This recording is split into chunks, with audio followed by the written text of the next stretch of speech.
Shabbat Shalom, Temple Emmanuel.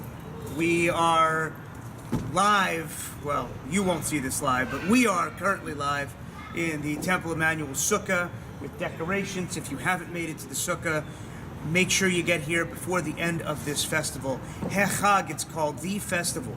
And in modern day Judaism, we forget that the most important holidays were the Shalosh Regalim, the three pilgrimage festivals of Sukkot, Passover, and Shavuot. The first one is dwelling in huts, and they all connect to Passover, believe it or not. In particular, Sukkot really deals with the exodus of Egypt, because once we left, we traveled in the wilderness, and all along the way we built these Sukkot which would protect us from the elements to a point, but understood the fragility of life, and that life's journey is not always easy. The Sukkah reminds us of all the places that we stop along the way. The path of life, the goods, the bads, the uglies, the joys, the sorrows, the celebrations. It's all part of what we call Jewish life. And in the Sukkah, obviously there's lots of ritual and symbolism. Of course, we have the lulav and the etrog as we put together, and we wave them all around as we celebrate God's presence in our lives. And the symbolism of the palm of our spines. We stand up for what we believe in. The myrtle, which looks like our eyes, the sense of seeing the beauty of the world. The willow, of what we say, of how we use our words to create or to destroy. And obviously the etrog, which is shaped like the heart. And when the heart allows compassion and love, the world can be a beautiful place. But when the heart is broken, as the etrog, this is called the pitom. When the pitom is broken, then this etrog is no longer kosher and you can't use it. Pitom in Hebrew is the pin of a grenade. And when the pitom is pulled, the grenade explodes, just like a broken heart. And all of these features of the lulav and the etrog and the sense of God's presence in our world is really important. But we all know that this is this Zman Simchatenu, a season of our joy. But in the midst of our joy, we have a custom called Ushpizin, where we welcome people into the Sukkah. Traditionally, it was Abraham and Isaac and Jacob, and we have the patriarchs of our world.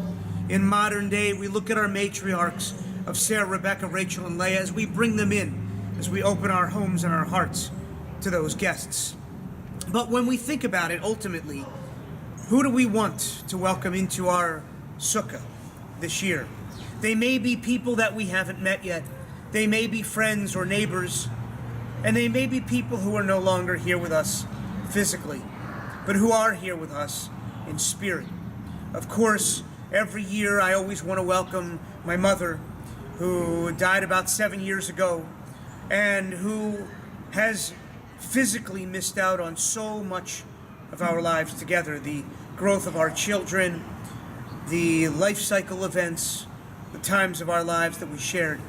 But if we remember and we welcome people into the Sukkah, like our parents who are no longer with us, like grandparents, aunts, uncles, brothers and sisters, and unfortunately sometimes children who are gone, we make sure that their memories live on, which is why we always have a Yizkor on Sukkot, Shavuot, and Passover to welcome and keep those memories alive of those that we've loved. So on this Sukkot, let us always remember the people who are in our lives today. May we love, as the etrog reminds us, may we love them with all our hearts and souls. And may we also remember those who are no longer with us, as we welcome them into the Sukkah to be part of our lives each and every day.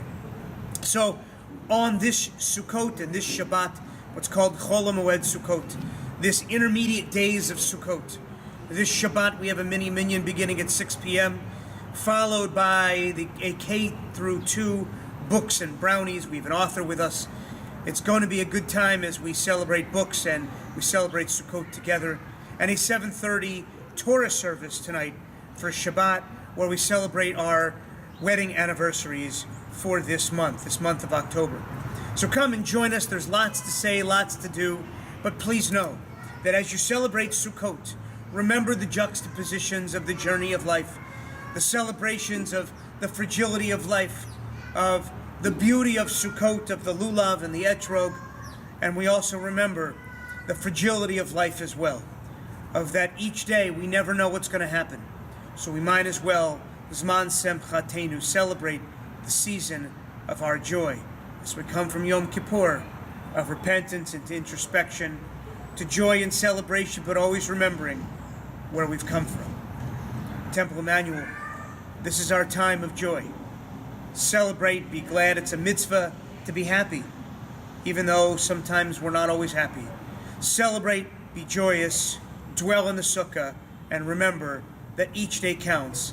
And the most important thing, as our Haftarah, as Ecclesiastes tells us, to have gratitude for each day of our lives. We say Chag Sameach, Chag Sukkot Sameach, Mo'adim L'Simcha. May this be a season of our joy and of your joy. Shabbat Shalom.